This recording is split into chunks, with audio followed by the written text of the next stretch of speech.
Olá, eu sou Drida Lorenzo e esse é o canal da Revista Fórum. Neste vídeo de hoje a gente vai falar sobre a decisão do Supremo Tribunal Federal que formou maioria para manter a suspeição do ex-juiz Sérgio Moro e mantém Lula livre. Eu sou Renato Rovai e a gente começa agora a fazer vídeos gravados. Esse é o primeiro de uma série que a gente espera que seja longa.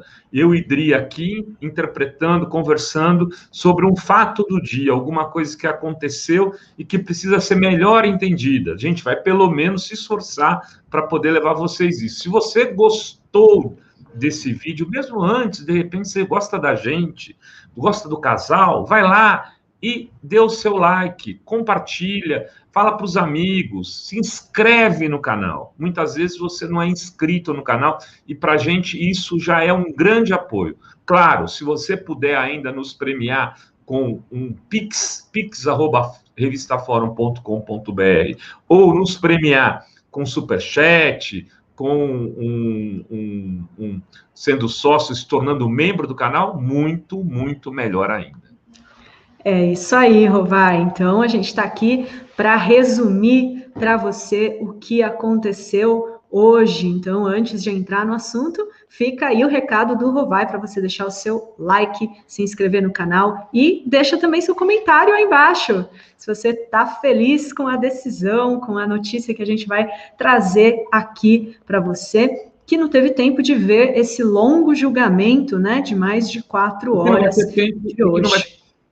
Ter tempo de ver lives, porque a gente também está querendo trazer alternativa a lives. Vamos direto ao assunto, porque já temos 2 minutos de vídeo, as pessoas querem saber da notícia, não é, Adri? Exatamente. Então, olha só, na decisão desta quinta-feira, dia 22 de abril, o plenário do Supremo Tribunal Federal, por maioria, atendeu a um agravo regimental apresentado pela defesa do ex-presidente Lula, que afirmava que a decisão sobre a incompetência da 13ª Vara de Curitiba não afeta o reconhecimento da suspeição do ex-juiz Sérgio Moro. Então, o que aconteceu? Antes também teve a decisão, né, Rovai, de que as ações agora do ex-presidente Lula vão para o Distrito Federal, vão para a Justiça Federal do Distrito Federal de Brasília. Antes de a gente entrar na suspeição do Moro, Rovai, muda alguma coisa essa questão de ir para Brasília? Tinha 2 entendimentos, de ir para Brasília ou para São Paulo, né? Tentar explicar rapidinho. Tinha, na verdade, 3 entendimentos. O primeiro que foi derrotado na semana passada, que era que fosse em Curitiba. Aí o Alexandre de Moraes abriu divergência e falou: eu acho que tem que ser São Paulo, porque havia uma indicação do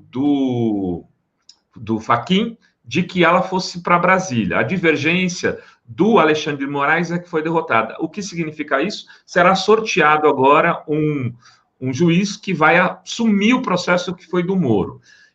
Esse juiz de Brasília depois será revisado a sua decisão pelo TRF-1 e não mais o TRF-4 de lá do Paraná. Essa mudança é fundamental e o que se votava depois, o que se votou agora e que está levando muita gente a ficar feliz da vida porque resgata a dignidade do ex-presidente Lula é o fato da suspeição do juiz, que já havia sido votado na segunda turma, num voto de uma mudança de voto da Carmen Lúcia. Ela, então, derrotou a tese de que do Fachin, de que o Moro não deveria ser considerado um juiz suspeito, ou, nas palavras do Glauber Braga, um juiz ladrão. Ladrão. Pois é. Aliás, vitório do Glauber Braga merecia aqui sua foto enquadradinha, que a gente não deve ter a foto do Glauber Braga para mostrar, deputado do PSOL do Rio de Janeiro. Ele, numa audiência na Câmara com o Moro, falou: o senhor é um juiz ladrão. Parecia que ele estava profetizando o que aconteceria hoje, porque hoje, então, se tomou essa decisão, referendando a decisão da segunda turma. Os juízes, os ministros entenderam que a decisão da segunda turma era que deveria ser válida, que o superior, o pleno do Supremo, não é órgão revisor, como disse a Carmen Lúcia, né, que votou de novo pela suspeição do Moro. e que também teve acompanhada com ela o voto da Rosa Weber, um voto que se tinha dúvida, o voto do Toffoli, o voto do Cássio Conká, também um voto surpreendente, mas os votos do Lewandowski e do Gilmar, que deram um show no plenário da Câmara. Aliás, a gente podia chamar, né, Dri, esse voto do Lewandowski, onde ele destrói o argumento do Barroso. Você quer que eu fale antes como foi o voto do Barroso ou você quer que eu fale depois? Pois é, não, a gente pode adiantar, né? O Barroso fez aí uma defesa da Lava Jato, né, Rová? E aí o Lewandowski foi e falou dos impactos negativos e de todo o prejuízo que a operação trouxe ao país e lembrou o conluio dos procuradores da Força Tarefa revelados pelas mensagens do Walter Delgatti, o hacker de Araraquara. Você quer comentar antes? Você mede a consistência de um voto, Dri, pelas citações que ele faz quando você está lidando com o ministro do Supremo, com o ministro da mais alta corte do país. Então, o Barroso citou no seu voto? Ele citou a jornalista Malu Gaspar, do Globo, que teria feito um livro chamado A Organização, que ninguém sabe, ninguém viu, eu, pelo menos, não tive nem foi apresentado esse livro. Diz que ela demonstra como a organização funcionava e o grande escândalo, o grande esquema de corrupção. Deve ter sido um livro que nem o do filho da Miriam Leitão, né? Aqueles livros laudatórios da Lava Jato, que foram, agora se tornaram papel para embrulhar peixe. Lá nem para isso mais serve, né? Porque nas peixarias dos dias de hoje não se compra mais jornal velho, nem livro velho para embrulhar peixe, nem para embrulhar coisa na feira. Agora as pessoas tratam direitinho com higiene, saúde pública, vigilância sanitária. O embrulho não serve mais para embrulho.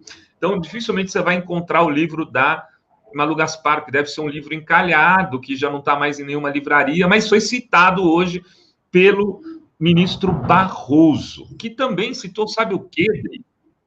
Sabe o quê? Sei, citou Mateus. Bíblia, né? O apóstolo Mateus. A Bíblia, ele citou Mateus. Eu até anotei aqui, fui pesquisar, porque, olha, citou Mateus 10, 26. Falei, deve ser uma coisa filosófica altamente complexa. Então, está aqui o versículo, Mateus 10, 26. Não tenhais medo dos homens, pois não há nada de encoberto que não seja revelado, e nada de escondido que não seja conhecido. O que vos digo na escuridão, dizei-o à luz do dia. O que escutai ao pé do ouvido, proclamai-o. O ministro do Supremo, né, num Estado laico, citar a Bíblia para contestar os vazamentos da Operação Spoof, que foram auditados pela Polícia Federal, em sua grande maioria, não tem auditoria total. Eu estou falando, não tem nenhum corte, não posso dizer que é completamente, mas não existe nenhum indício que me leve a crer o contrário. Isso é auditagem. Né? E, aliás, como disse o Gilmar Mendes em outro voto, nas sessões anteriores, se o Delgatti conseguisse inventar essas trocas de mensagens, ele merecia o Prêmio Nobel de Literatura. A partir desse voto ridículo do Barroso, defendendo a Lava Jato, um voto que vai para o Jornal Nacional, claro, foi feito para o Jornal Nacional, o Lewandowski fez uma resposta, e aí começou a briga que levaria à briga final com o Gilmar Mendes lá nos estertores do julgamento de hoje, quando o Gilmar diz assim, Vossa Excelência perdeu. Vossa Excelência perdeu. Aquilo na cama que é lugar quente, Barroso. Vamos ver o voto do Lewandowski, Dri? Não. Quero dizer apenas, para terminar, senhor presidente, que concordo com o eminente ministro Barroso, tenho certeza que todos nós aqui concordamos também, que a corrupção é um mal a ser erradicado entre nós e de forma definitiva, porque tanto mal causa ao progresso da nação. Isto é absolutamente evidente, está claro, e não quero deixar aqui a impressão de que aqueles que votaram a favor da suspeição do ex-juiz Sérgio Moro são coniventes com a corrupção. Absolutamente não. Quero dizer também, senhor presidente, que há avaliações diferentes com relação a esta Operação Lava Jato.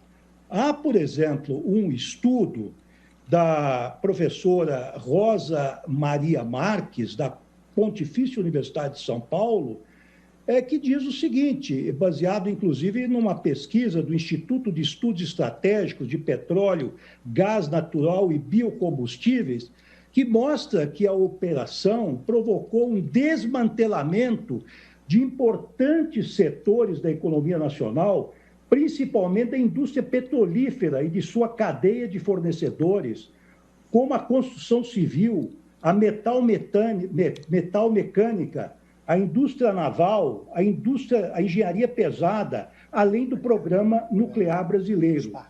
Esse estudo mostra também, senhor presidente, que se estima que a Lava Jato retirou cerca de 142,6 bilhões da economia brasileira, ou seja, a operação produziu pelo menos 3 vezes mais prejuízos econômicos do que aquele que ela avalia ter sido desviado com a corrupção.